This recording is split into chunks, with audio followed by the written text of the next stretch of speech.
To start our session, I would like to invite Farah Nabilah, analyst at the Institute of Strategic and International Studies, Malaysia, who will moderate discussion. Please welcome Farah Nabilah.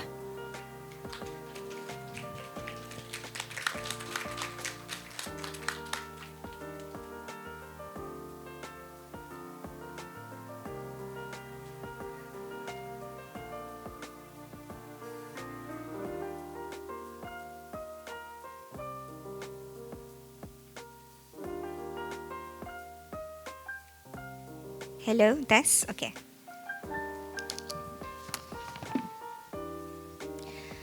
Assalamualaikum and good afternoon, everyone. Welcome to the ASEAN for the People's Conference. My name is Farah Nabila. I'm an analyst at the Institute of Strategic and International Studies, or ISIS Malaysia. I'm very honored to be moderating the session today, which is very important, titled How to Protect Our People from the Rising Threats of Cybercrimes and Online Scams. So with me today are four esteemed guests. I will be calling them on stage one by one. So first of all, we have Dr. Helmi Hajar Maidin. He is the co-founder and chairperson of Social and Economic Research Initiative Malaysia, or SERI, a non-partisan think tank championing evidence-based policies to tackle inequality. So my questions for Dr. Helmi later will be very much focused on the public sector in terms of regulations and policy design. We also have our second speaker, which is Wafa Taftazani. He is the General Manager for Indonesia, Tools for Humanity and World. He has over 13 years of experience across AI, blockchain, entrepreneurship, and also corporate finance. So my question for Wafa will be focusing more from the private sector and also the technologies that we can use to minimize risk. Thirdly, we have Lisha Erza, program specialist at Better Than Cash Alliance, Indonesia. So it is a UN-based global partnership across governments, companies and international organizations that focus on responsible digital payment to reach one of the SDG on reducing or increasing financial inclusion. Last but not least, we have Zara Laila Chong. She is the Cybersecurity Officer at Cybersecurity Brunei and FPCI Women in Foreign Policy Fellow. So she's involved directly within the government to strengthen resilience against evolving digital threats. So we have a very esteemed guest with different expertise with us today across the regions. So just to set the scene, we can see that Southeast Asia has become one of the most fastest growing digital region in the world. We've come from near zero internet penetration in the past to almost 80% in 2023. But with it as well comes risk. So we have now a lot of cases on online scams, phishing, ransomware, and even crimes that actually spill over to the physical world, such as human trafficking. So ASEAN, we do have some mechanisms in place, such as ACCS, or ASEAN Cybersecurity Cooperation Strategy, to name one. But I think the challenges remain in terms of harmonization, implementation, literacy, and awareness as well. So today I wouldn't pretend that we will be resolving the issue in the next hour, but at least our discussion today is a step forward for a more secure environment. So Dr. Helmi, I'll start with you. Okay, so before that, I would just like to brief on our overall structure. So we'll be having 2 rounds of session. So one session will take about 4 to 5 minutes. And then we'll have another second session where you can also touch on the other panelist point if you like. And then we will have an intervention from the discussants before we move on to Q&A. All right? So Dr. Helmi, back to you again. So we know that cybersecurity does not just pose risk to the businesses, but also to the government or public sector. We see a rise of data breaches and also ransomware in public sector in the past few years in over ASEAN countries. So what do you think are some of the regulations and also initiatives that can help government and citizens to know about this and reduce the risk. Thank you for that. Assalamualaikum and good afternoon. I've only got 4 minutes, right? Yes. Okay. So I think the first thing to bear in mind is that cybersecurity shouldn't be a technical issue. It shouldn't be something that's very much focused on those who are into cybersecurity as an expert. It should be something that's more widespread. So, like I mentioned earlier, my first question my wife asked me was, "What's a doctor doing here talking about cybersecurity?" And it's a very valid question. I'm not a technical expert, but healthcare, as you know, is something that is particularly important and particularly close to many people's hearts, and it's most sensitive when it comes to data breaches.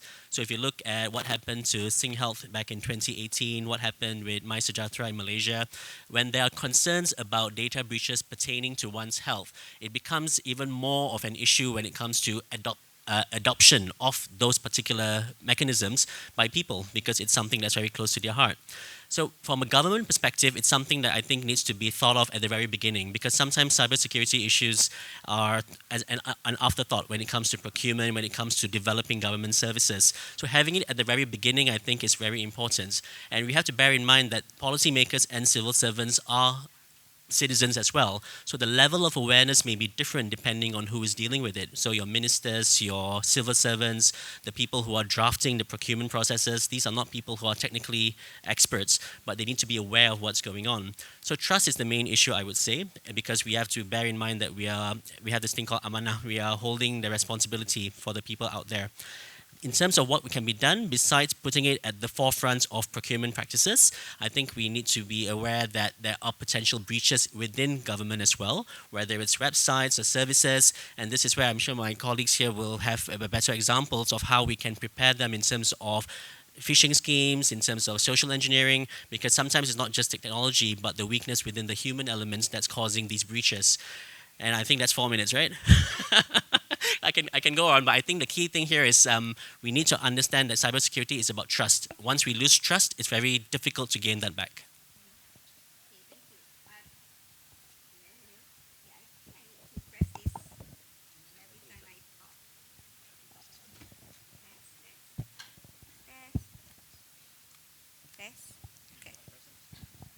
No, it's underneath. Hello. Okay. Thank you, Dr. Helmi. Yeah, I really like the point about having cybersecurity design not as an afterthought, but pre-establishing the systems itself. So over to you, Wafa. We know that generative AI nowadays has made impersonation very more sophisticated. For example, phishing scams, they use AI voice, they use deepfake. So what are some of the effective tools that you think can help to verify human users and minimize bot impersonation or AI impersonation in that sense? Sure, thank you for the question. My name is Wafa. I'm the general manager for Indonesia at Tools for Humanity, also known as World. We are a technology company founded by the founder of OpenAI, Sam Altman, who probably some of you are also familiar with. And on the question of how AI basically changes the landscape of online scams specifically, just a raise of hand maybe in this room, who here in this room has been texted by someone before, maybe on WhatsApp, claiming that they are maybe your father or your mother, and then they will have their profile picture, and then maybe asking for your money? Has anyone? Oh yeah, I'm sure a lot of you experienced that. So AI has changed the landscape of these types of schemes in two different main ways. The first one is that it is now very easy for someone to pretend that they're someone else. AI can now easily change how you look, even in video calls, not just how you look on your profile picture, but also in video calls. AI can also very easily change how you sound. So even now, getting a call from someone who looks like your father, who sounds like your mother, whose name on the social application is your father or mother's name, is not enough for you to be absolutely certain that that is the same person that you're talking to, right? So that is the first change. The second major change is that AI has now made it so easy for one person to control hundreds, maybe even thousands of accounts doing the exact same scheme. the exact same scam that they can repeat over and over again. They have 100 accounts, they get banned by the platform, and then using AI, they can easily generate 1,000 more accounts. And then they can repeat that process over and over again. They try to scam 1,000,000 people, they will probably succeed in scamming 1,000 people. It is still a lot of damage to our economy and to our people, right? So I was very inspired by what Pak Dino mentioned in his opening speech, that the trust between peoples in ASEAN is very key. But how can we build trust when we don't even know, when we're not even certain that someone who we're talking to online is actually that someone that they're claiming to be, right? So our company builds a protocol. It is a privacy-first protocol. It is open source. Anyone can take a look at it, and then anyone can take a look at the source code that basically helps people to verify that they are a real human, right? And they are a unique person on online platforms. Now, the incredible thing about technological change is that we have enabled people to do this without giving away their personal data. Now, in the past, when you want to verify that you are a real human or when you are unique, there are many different things that you have to do. Typically, you have to give away your KTP or ID. Even today, you want to get into a building, you want to get into an office building, you have to give away your KTP, right? And then other methods, for example, OTPs, but you have to give away your phone number, right? And then a different method is CAPTCHA, but you have to solve different kinds of puzzles. Pick which ones are chair, pick which ones are buses, right? When you're in a hurry, that's not a good solution. What our protocol does, what our company builds, is a way for you to verify that you are a real human without giving away your personal data. And then basically the process takes you through a physical process using a device called the orb, where a photo of your face gets taken. And then after the verification process is completed, the photo gets deleted. What you get in exchange is an encrypted set of code stored only on your phone that you can use to verify that you are a real human and that you're a unique human. And then you can then use this encrypted codes called World ID, is what we call it, to log on to different websites and different platforms and different apps without you having to give away your personal data. However, I have to emphasize that this doesn't replace KYC, right? So when you want to, for example, use financial services, then you need still to do KYC with the financial company serving you. But at least what this protocol does is that it protects the platform from people who use different tools like AI to impersonate and then to pretend that there are 1,000 different unique people while they're actually only one person sitting inside a bedroom somewhere. And this basically helps platforms maintain and improve trust amongst the users. And if this gets adopted widespread in ASEAN, for example, I do believe that in the long term, trust between our peoples will also exponentially increase. Yeah. All right, I like the explanation on the proof of personhood, I believe. Thank you, Wafa. You're welcome. Now we're going to ask Lisha, focusing more on the digital payment. So we know that, for example, in Indonesia alone, the QR code transaction has grew more than 175% last year. And I think COVID-19 also has accelerated this digital transformation on digital payment. Having said that, it also exposes our people to the risks associated with digital payment. So maybe you could elaborate further the specific threats with digital payment. As we know, I think a lot of people are most cautious with their money in all this digitalization process. I think that is the fundamental or the most concerned.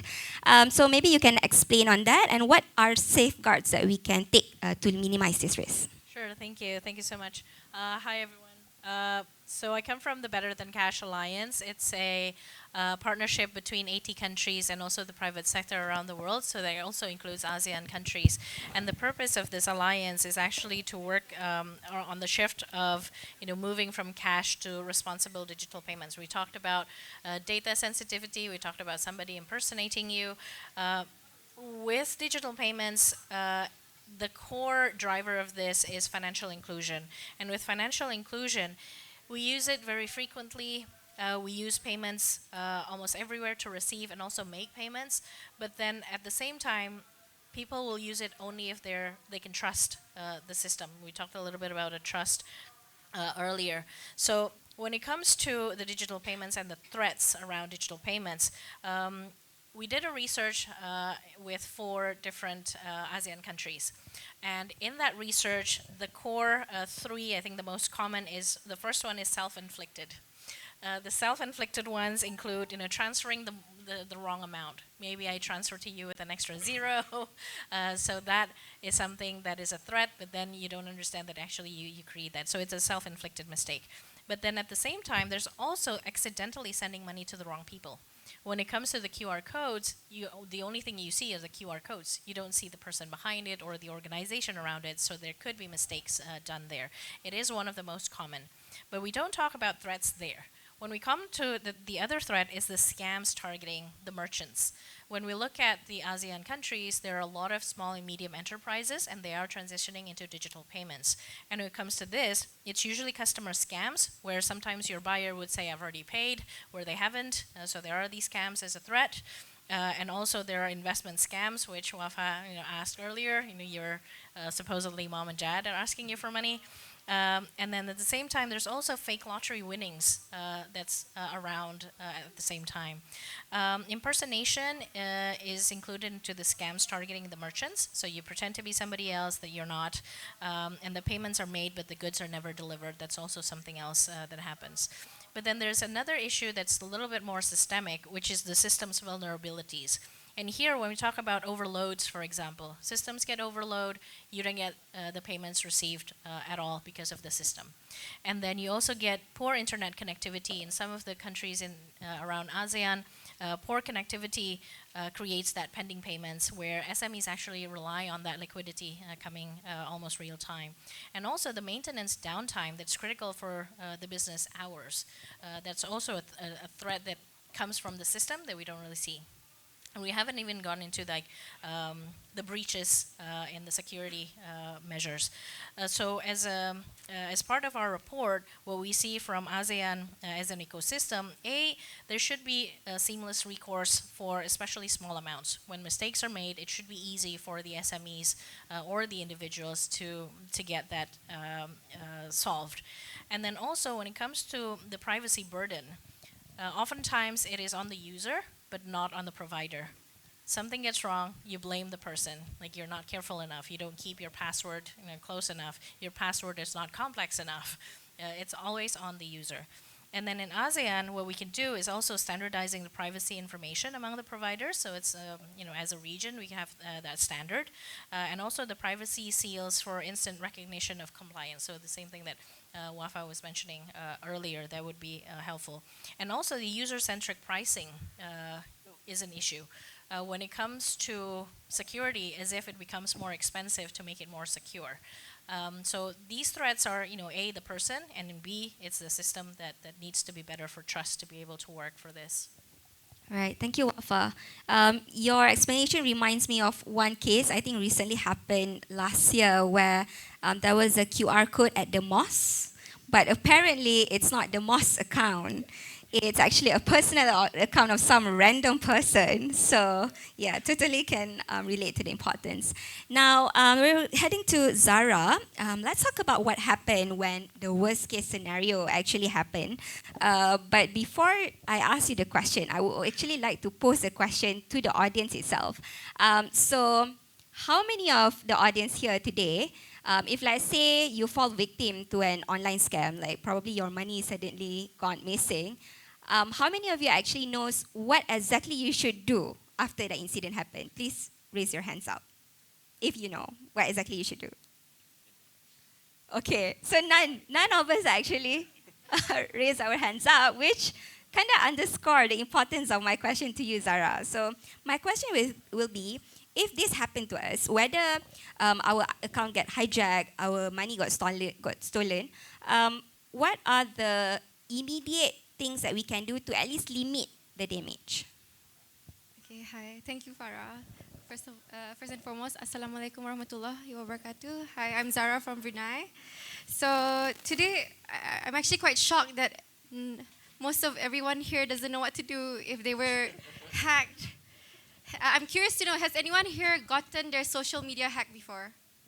Yes. Okay. So that's still quite common, okay? But these days, hackers are quite advanced, and especially Indonesia. I feel like Indonesia has one of the best hackers in the world. They could be around here in the same room and we don't know. Yeah. So, first and foremost, the first hour after an incident is very important. It could apply to larger companies and it could apply to you as an individual. So, the first and foremost is to contain the attack. So, when we say containment, prevent any further hacking from happening. Let the hackers disconnect. So, what you would do if if your email was getting hacked, try to change the password immediately. As for social media, for those of you who have gotten your social media hacked before, it's best to, you would always receive an email stating, oh, your password was changed. If you did not do this, click this link. But also make sure to check where the link leads you before you even click it. Okay, next. Report and seek help. So we're lucky that every ASEAN country has their own cybersecurity emergency response team. So in Indonesia, it is actually called Indonesia Security Incident Response Team and on Internet Infrastructure and Coordination Center. Have you ever heard of that? No, okay. So now you know. So because oftentimes that when we think that we're impervious, we think we know better, we think that we would be able to catch a lie. But sometimes when someone has already been hacked, they would be texting you. They would, as Wafa has mentioned earlier, people use AI now. They can send you voice notes, impersonating a person, or even a video. They can say, oh, I need money right now, and this is someone you trust, and you would just send that money. So they're quite advanced right now. So it's very important to preserve this evidence. But when you're preserving it, once you contact your CRT, they would be able to advise you, because in every country, their standard operating procedure would be different. So they would advise you, like if you're dealing with the bank, they would tell you to reach out to the bank. Because in Singapore is actually quite impressive. Not only is our currency one-to-one with Singapore, we copy everything Singapore does. Yeah. So even our training is from Singapore. So yeah, I'm almost losing my point. I keep thinking about going to Singapore.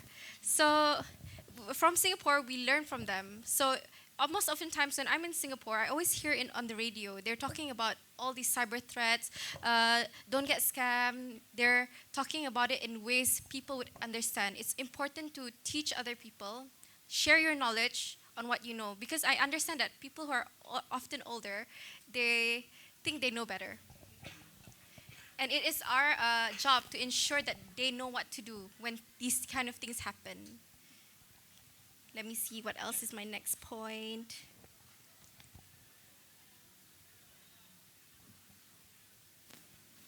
Okay. So I think so like in the case of Brunei, we often get hackers from Indonesia. Yeah, so your hackers, I think so. Your hackers love Singapore and Brunei quite often, and I feel like currently that's where our barrier stands, because it's a cross nation. What can we do in cases like these? And there are no procedures set in place for these kind of situations. So I feel like that's something that we can talk about going forward. Yeah. Right. Thank you, Zara. I think like sometimes, right, when we thought that we might not get hacked or get scammed because probably we are a bit more literate or informed or educated, but there's cases even the chief financial officer something actually got scammed. So we should actually at least know what to do if we see signs and stuff like that. Now, going back to Dr. Helmi, there are concerns though in terms of over-regulating, especially for startups that is starting their tech companies, right? So what do you think, how should we design policies and regulations to ensure that we are safe, but at the same time, it allow for space of digital growth and innovation? Thank you for that. I was just thinking of what Zara was saying as well. The other thing that I think is a bit of a hindrance to a lot of people, and I think it's a bit of an obstacle, is there's also a sense of embarrassment. Because like you said, a lot of people, and I'm sure most of us in the room, we consider ourselves pretty, up to date when it comes to digital literacy, financial literacy, and then to get scammed, and to be a victim of it, there's a lot of shame to it. And I think that stigma is also still there in society, which I think a lot of the efforts, at least in Malaysia, we're trying to drive that away so that people are more upfront about it. And that links in with your question, which is, how do, one is regulation, but I think the other thing is the communication of regulations.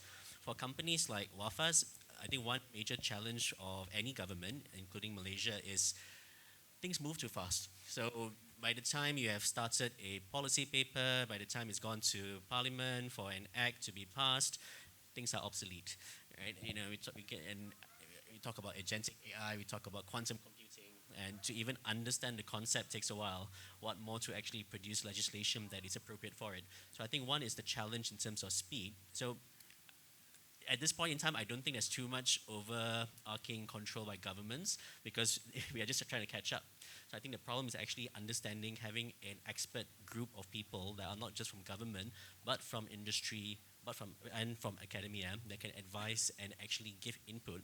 And the other thing that we need to change from a policy making perspective is just the turnaround time. So rather than having the usual processes that are what we are used to, we need to be a little bit more agile. So agile governance, I think, is quite important. And the other thing I would suggest is, back to what Zara was saying, is there needs to be some degree of standardization.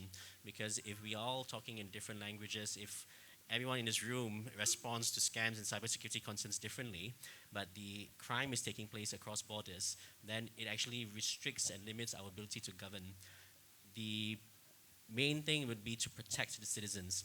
In terms of allowing industry to grow and thrive, one other key point I feel is that we should be quite systematic and very differential in terms of the degree of restrictions we place depending on the size of the entity.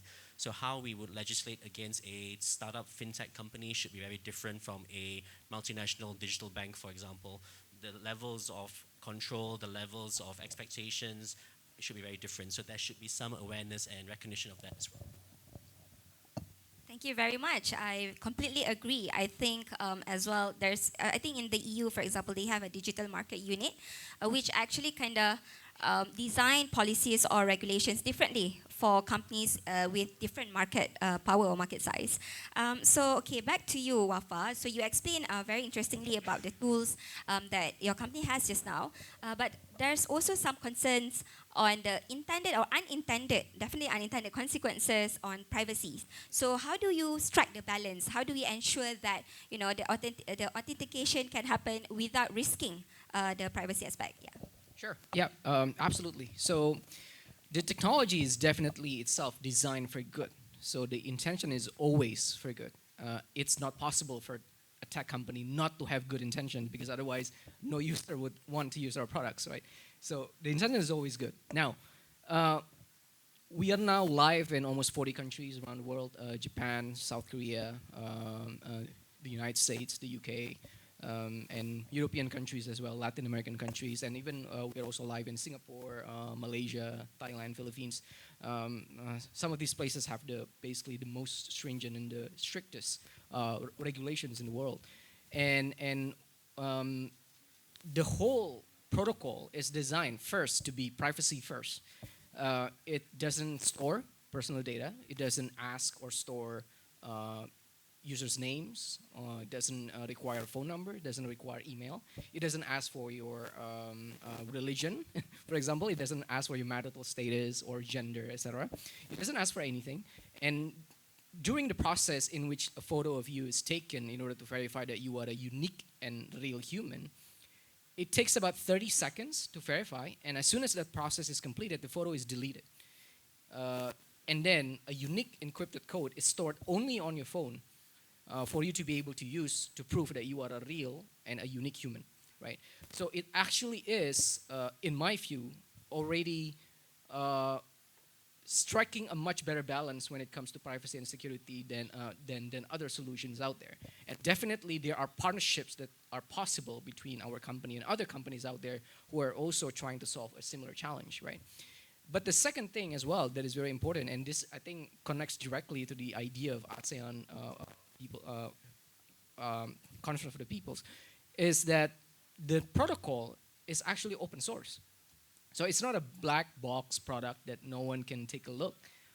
For example, anyone can go now to our website and then click open source, and then it gives you different GitHub pages that basically gives you all the codes on the protocol, the software, and even the hardware, right? And even on the application itself, you can take a look, and then you can do audits. You can publish your audits, and if your audits are particularly good, we will even publish them on our website.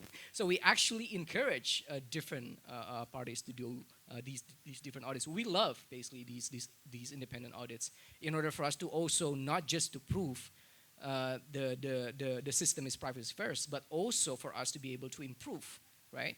When actual improvements need to be made.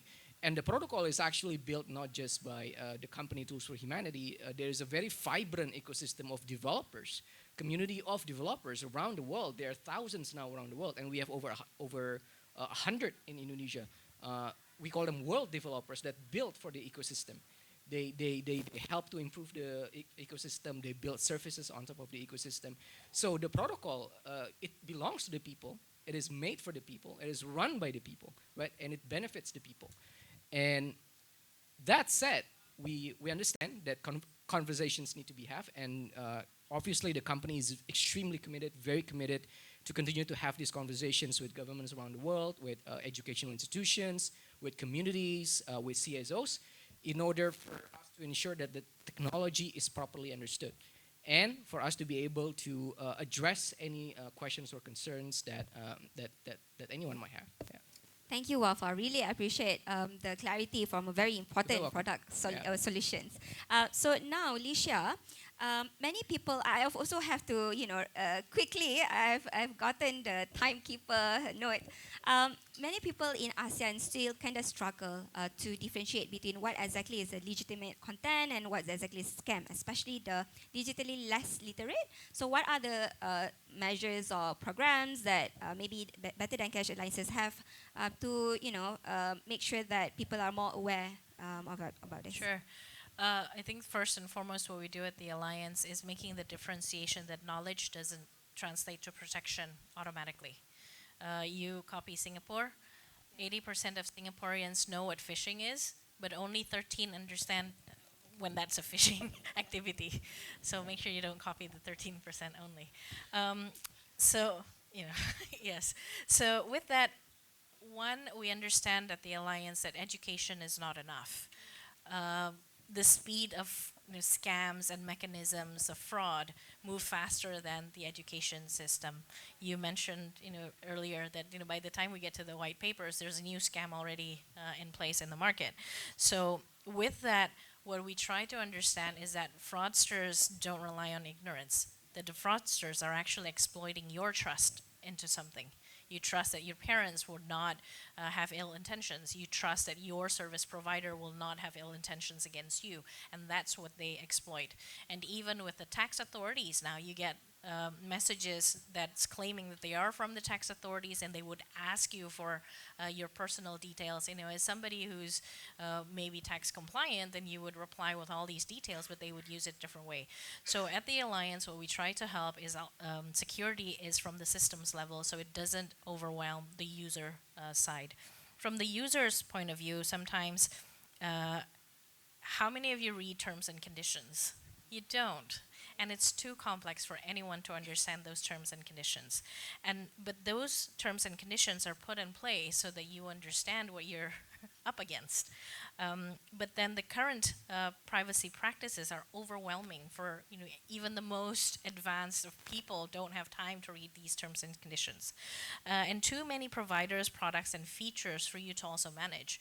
You have one password manager app, another one would ask for an authentication specifically only for that ecosystem. Another one would ask, would you like to save your password in somewhere else? So it does become quite overwhelming from the user side. So from the Alliance, what we try to do is embedding protection from the program design. So if a financial services provider is trying to launch a new product, the security and the protocol, we try to make sure that's easier for the user to understand without reducing that protection. They understand, so the knowledge on the user side and also provider side, because it doesn't necessarily translate to protection automatically, we try to make sure that at systems level it is there. So we help governments, we help private sectors also to design those systems. What would that look like? So we would be working with companies and organizations like WAFAS, for example, in designing those things. The other thing that we try to also understand is the gender disaggregated data. It's about the self-confidence in using these tools as well, especially when it comes to female users. There's another level of confidence that we need to make sure remains there, because the one time that you do not feel comfortable using a system and somebody like a friend gets scammed for something, it reduces that self-belief. So that reduces also the transition into the digital solutions that would help you in various ways. And the other thing that we also work with regulators is also working with influencers. Social media is a huge part of ASEAN peoples, but we try to make sure that these influencers also are our partners in educating and also getting that protection in place, especially understanding what scam types are and the protection methods against those crimes. And because education moves slower than the creativity of these fraudsters, we want to make sure that there's a quick and efficient way of getting smarter, and then the protection comes from the systems and provider side, so it's not just on the users that gets overwhelmed. Thank you, Alicia. I really like your emphasis on a more systemic process rather than putting all the burden on users. But since we are in the ASEAN for People conference, so my question to Zara will still focus on the people. So Zara, how do we deal with still the low digital literacy that we still have across the society? Okay, so raising digital literacy is actually like a vaccination. So it must reach the most vulnerable people. And I'm not saying the less educated. People who do not have access to technologies should also be aware of what they enter. So in Brunei, what we do is we invest in our people. So we start introducing cybersecurity programs in our schools. We educate them. We create more anti-hackers. So yes, we follow in Singapore's place as well. So we do public training for free. So our government invests heavily in training our people. There's also community-based train the trainers, such as in Brunei we have Google developers groups. So these things are all free. It's accessible for people. Even I feel like discussions such as these are one way to help increase digital literacy. My line of work also includes educating people who are as young as high schoolers. They have to be aware about these things, because right now I feel like the Generation Alpha are not aware of the term oversharing. They share everything on TikTok as well. Because I remember one time, like I shared, even sharing on, who here has LinkedIn? Okay, you all have LinkedIn. So, okay, I'll share my story. So I share information about myself on LinkedIn. It would be my name. They would know where I work for, who I work for, and they would just Google who the CEO of my company is. So when they do this, they would just send me an email to my work email saying, "Oh, this is your CEO. Call me immediately." And then these are things that if some even who can get to the best of us, because like in urgency, like imagine if you have a message from your CEO, you would want to do text them immediately. This is why digital literacy is so important, because some of us might not even know what signs there are, because like even with phishing with websites, certain characters are not what they seem. So this is where they get you. It's important to invest in your own people, teach. No matter how stubborn people can be, it could be your parents, your grandparents, it's our own social responsibility. It should be people-centric. That's why we're all here, right? Yeah, thank you, Zara. It actually reminds me of one case. I received an email from my own chairman that presented just now in the first month of ISIS. So I don't know, do they know that I just started? So like, but anyway, we'll now proceed with our intervention from discussants. Thank you all speakers for the very wonderful insights. We have about 2 to 3 minutes for intervention, either in the form of question or comments. So I would like to welcome Dr. Bu Lafian from Laos, and then followed by Zar Motik from AI Safety Asia, Indonesia. Yeah, please. Yes, good afternoon, and thank you for giving me the chance for the discussion. First of all, I would like to say that you have really good presentation, and I believe that many of us here would get some new knowledge about digital and also what kind of how to prevent the crime or when you have the hacker, for example, like that. I have the question for maybe for all of you because it kind of general questions. So my question is because you have mentioned about the hacker, the crime that is become to the real life of the people now. So my question is because we are here in ASEAN, right? For discuss on the ASEAN. So my question is, what loan should ASEAN and member state pay in bridging the gap between the cybersecurity framework and real world enforcement? Because you might see that when the situation it happened, like in Brunei or in another country, they have the certain solution for each country. But in general, what the framework that we need to make it and make it like the framework and make the enforcement it become reality. Thank you. Thank you, everyone. Good afternoon. Selamat siang semuanya. My name is Zarmotik Adisuryo. I am the national representative of Indonesia for AI Safety Asia. That is a global nonprofit organization. I have 3 minutes, so I'm just going to lay everything I want to say in here and then ask question, all right? Okay, so the first one is that I wanted to lay out that, yes, cybercrime problems are not actually technical stuff. I would second Dr. Helmi on that, heavily on that. It's not entirely technical and everyone's in it. And also it blurs offline and online stuff in terms of like scams, ransomware attack, or even human trafficking right now. It's happening online. It's because of AI safety things. As the national representative in Indonesia, and I was born and bred in Jakarta, Indonesia, I've seen how digital adoption is growing rapidly in ASEAN, right? The adoption of artificial intelligence and things like that. So I wanted to lay out that I think despite the benefits, there will also be threats if there's no such thing as policy making to address things in frontier AI risk, such as hallucination, deception, and also manipulation, and that's highly correlated to cybercrime things. So in here, I'd like to highlight 2 things. The first one is regarding regional interoperability. There's no one single country that can actually solve this. And everything that is happening in cybercrime, international organized crime, it's happening across borders, right? So everybody needs to talk about this in between countries, in between regions, internationally, globally, and everything. And the second one is the bottom-up approach. It's an interesting thing when Zara says that Indonesians hackers have become very sophisticated. Well, it's not that I disagree with like Indonesians being very smart. I mean, my people are incredibly smart.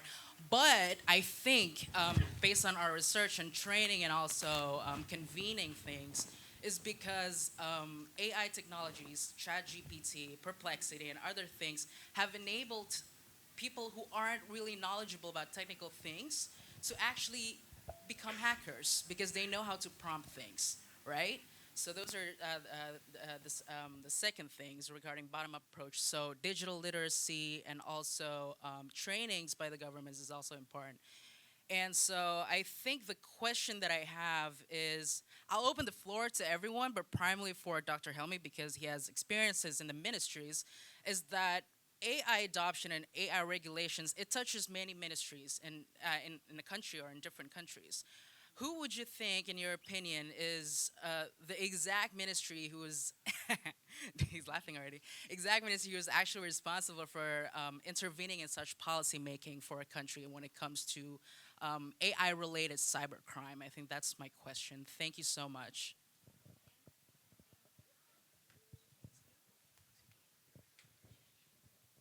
You? Right. Thank you for the wonderful 3 times. Thank you for the wonderful interventions. I'd like to return to panel for the brief comments before we open to Q&A. Thank you for those comments and those questions. I think that, so I'm sure it happens across many countries in ASEAN and in Malaysia as well. Each ministry tends to live in silos, and there's always turf wars, there's always issues of whose responsibility is it if something goes wrong, or whose responsibility it is to implement something, and with that comes budgeting, so who gets money for what. And something like when it comes to digitalization and AI, to me, it's not. There shouldn't be a, for example, Ministry of AI or even a Ministry of Digital. Ideally, I think this is something that crosses everything, right? Whether it's trade, whether it's agriculture, health, whatever it is, there will be elements of digitalization. There'll be elements of AI down the line. So, with that in mind, the authority has to come from a higher source. So it shouldn't be a ministry in particular. It should be somebody who acts and has the mandate from the president or the prime minister, because then, or the sultan, because only then would others take things seriously, because then it shows the intent, it shows that it comes with some form of execution and power, and with that, of course, comes the right amount of funding. If it's one ministry, they'll be, they'll be able to, in Malaysia we call it tai chi, we kind of like push things around and we, make it not your responsibility, make it someone else's responsibility. So something as important as this, something that evolves as fast as this, it has to come from the top. So that is my personal opinion. If there is a way to restructure governments, I would put something as important as this in the prime minister's, president's, or sultan's office. The other point that was brought up was about how we can bridge things across nations and also between the digital world and reality. And this brings in mind something that we worked on recently with regards to child sexual abuse, which is in some ways, in fact, in many ways, connected to the issues of security, trust, and online safety. So in Malaysia, for example, a lot of the cases that we see online when it comes to inappropriate sexual material comes from the dark web. And in Malaysia, it is run predominantly in terms of investigations by the police department.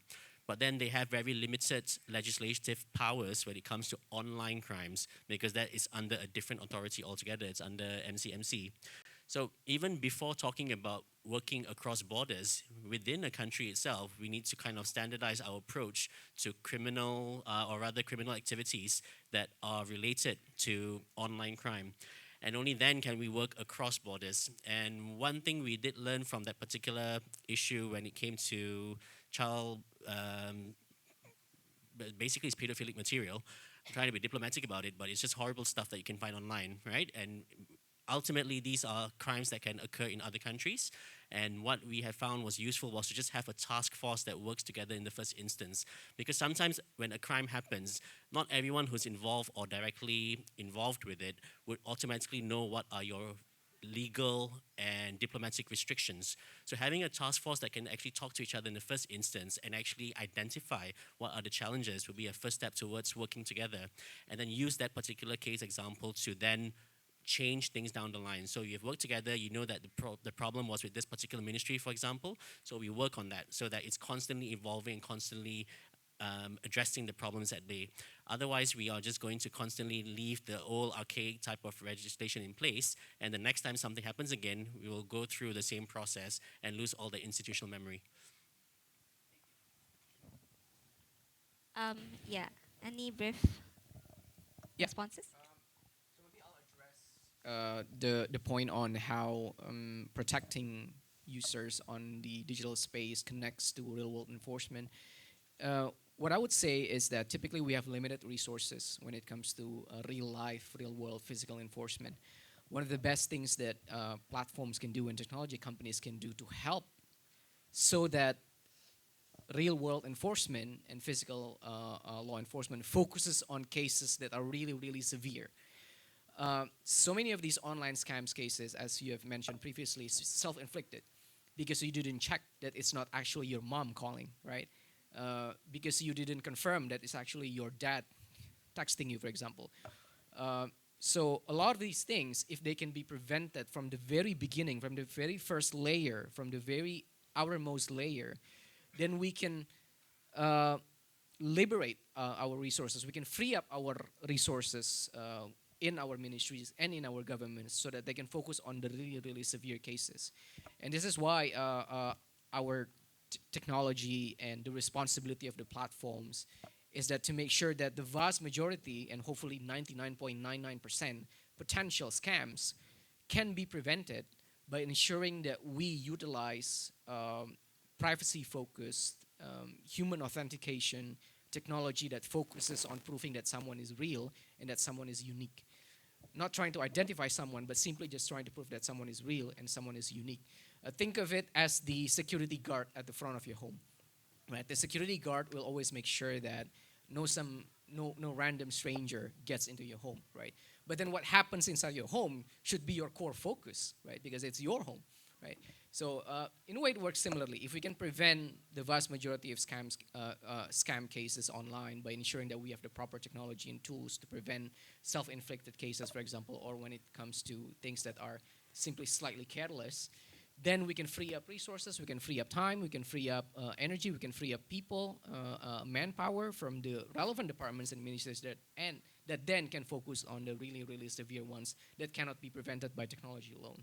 It's probably how I would relate one with the other. Yeah, thank you. Yeah, for me, it's about tailoring to different vulnerabilities, and also, to continue what Wafa was saying about making sure you're a real person. There's enough technology now to understand that if you have an anomaly in logging in, so you're always in South Jakarta, but then suddenly you're logging in out of, a different country or a different city, that would flag certain things. So that would help instead of everything solely on the user. So tailoring it to the different vulnerability would help. Because it's very different, the vulnerabilities of young people, seniors, new technology. In Indonesia, we have the term gaptek, so you don't know what to use. So different vulnerabilities would need different types of protection and preventions. And on the regional side, I think that's where the collaboration comes in, because what we've learned from different countries, then you can learn. You don't have to make the same mistakes yourself. And also with the international or ASEAN level technical standards, that could be something else that we could have a framework on, especially when it comes to incident and threat management between the different countries that's happening. And also the part about inclusion.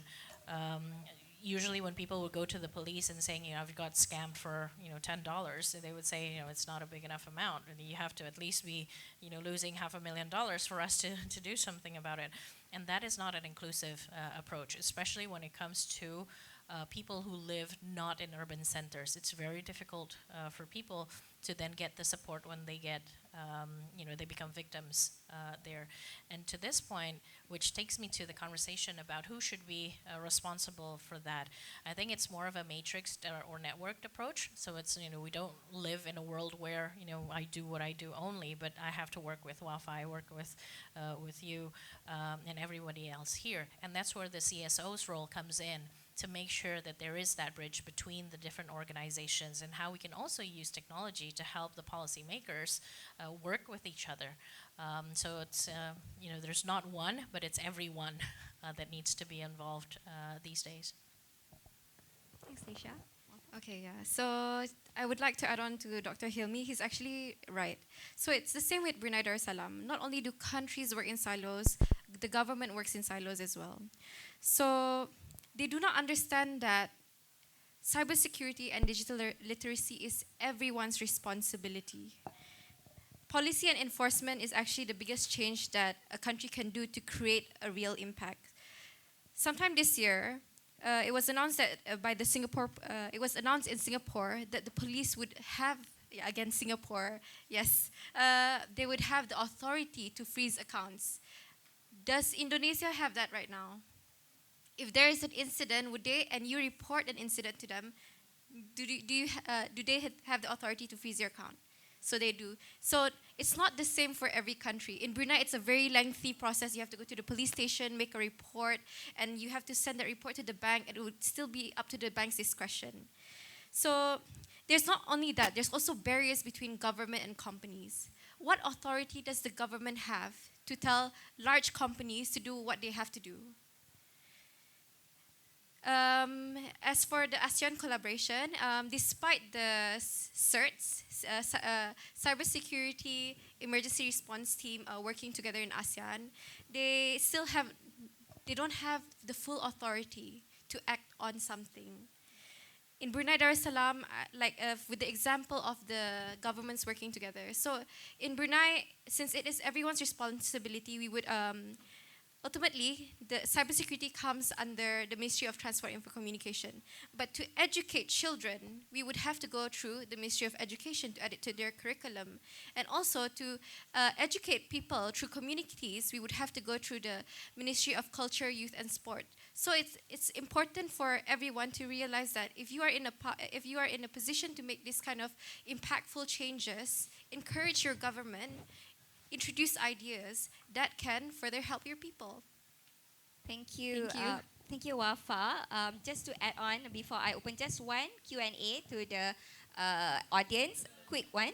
But just to add on quickly, to answer Zarmotik's question just now, we actually, in Malaysia, we actually have a national cybersecurity agency. It's called NACSA. It's actually directly under the Prime Minister's office. Okay, I thought I'm doing something wrong. It's directly under Prime Minister's office, and they're also the one that pushed our recent Cybersecurity Act just last year. It was approved. So NACSA actually has the authority or jurisdiction to actually monitor all the lead agencies. They've come up with National Critical Information Infrastructure, I think 11 of it. So they're the one who would be monitoring all these agencies in terms of the processes, and all the board of members would be responsible if something were to happen. So that's one way of coordinating. And something that's more related to AI, Malaysia has recently come up with National AI Office. We do have all these concerns about AI and technology in general, going across industries and sectors. How should we coordinate, right? So National AI Office is supposed to come up with our National AI Regulatory Adoption Framework. And in terms of ASEAN, Malaysia is currently leading our ASEAN AI Safety Feasibility Study to see whether we can come up with a harmonized framework across ASEAN for AI safety. Okay, so just a little bit on that. So just a quick one question, but please make it concise, even though I may not be concise myself. But just one quick question, okay, at the back.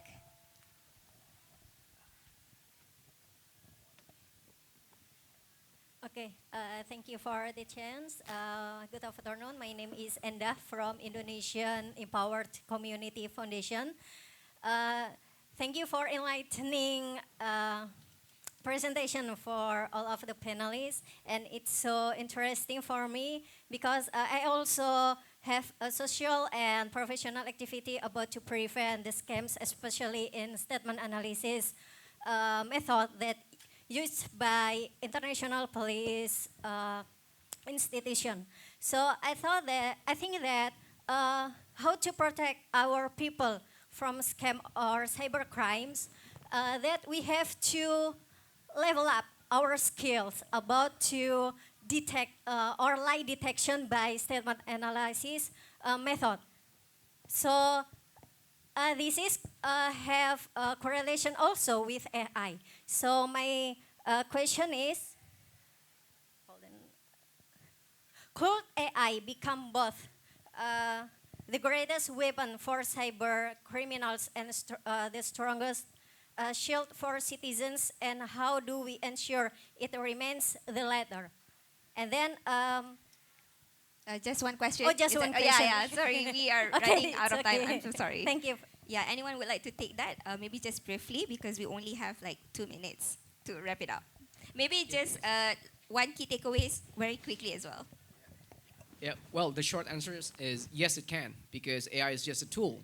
Just like a knife, you can use it to cook really, really delicious steak, right? But you can also use the knife to harm people. But yes, absolutely, AI can be used to build systems that protect people, systems that prevent scams.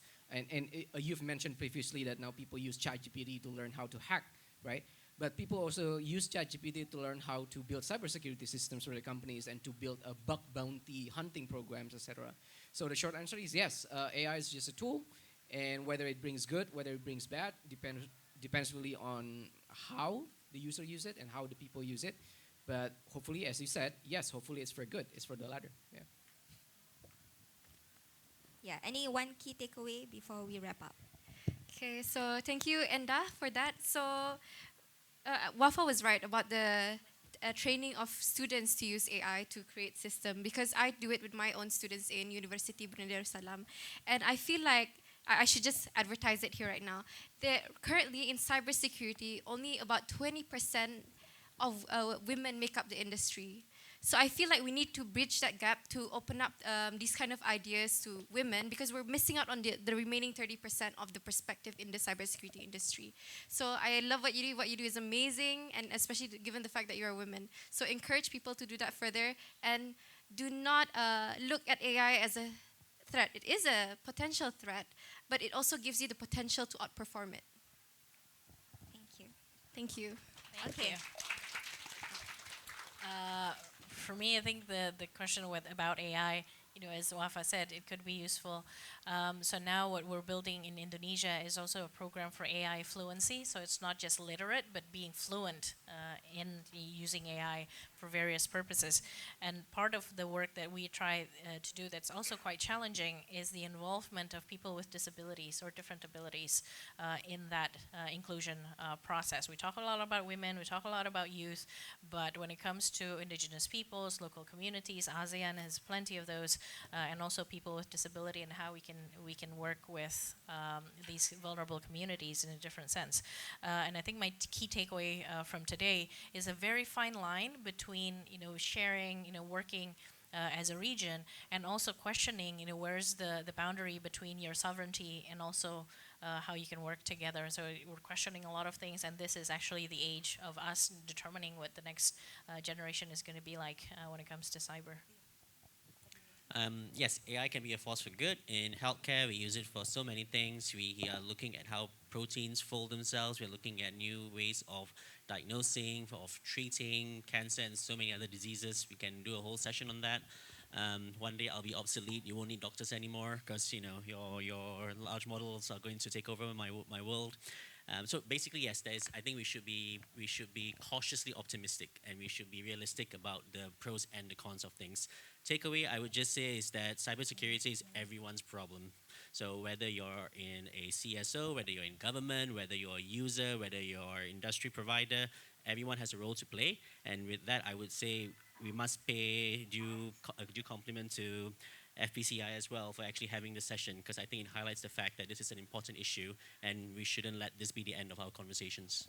Thank you so much. Very wonderful thoughts from the panelists. Ladies and gentlemen, we've come to the end of our discussion, so I'll pass over the session to the MC. Thank you very much. And before closing the session, we invite the panelists to go down and stand in front of the stage for a group photo and souvenirs.